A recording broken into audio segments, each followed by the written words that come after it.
नमस्कार मित्रांनो, आई कुठे काय करते या मालिकेत आता अतिशय धक्कादायक वळण आलेलं आहे। ते म्हणजे अरुंधती आणि आशुतोषचं लग्न झालेलं आपण पाहिलेलं आहे। आशुतोष आणि अरुंधती यांनी त्यांच्या आश्रमातील एका मुलीला दत्तक घेतलं आहे। मनसी असं तिचं नाव असून पहिल्यांदाच ती देशमुखांच्या घरी दिवाळी साजरी करायला जाते। ती देशमुखांच्या घरी दिवाळी साजरी करायला गेल्यावर कांचन चांगलीच नाराज होते। इतकंच नाही तर आईमुळे आपलं घर तुटलंय असंही ईशा आजीच्या डोक्यात भरवते। त्यामुळे या मुलीला जिथून कुठून आणलंय तिला तिथे परत सोडून दे असं कांचन अरुंधतीला सांगते। आता अरुंधती काय करणार याकडे सर्वांचंच लक्ष आहे। या मालिकेत अरुंधती आधीच 3 मुलांची आई दाखवली आहे।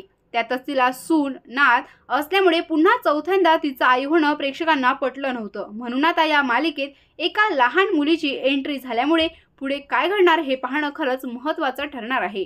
अरुंधतीचा हा निर्णय तुम्हाला कसा वाटतो मला कमेंट बॉक्समध्ये नक्की कळवा। धन्यवाद, भेटूया नेक्स्ट व्हिडिओमध्ये।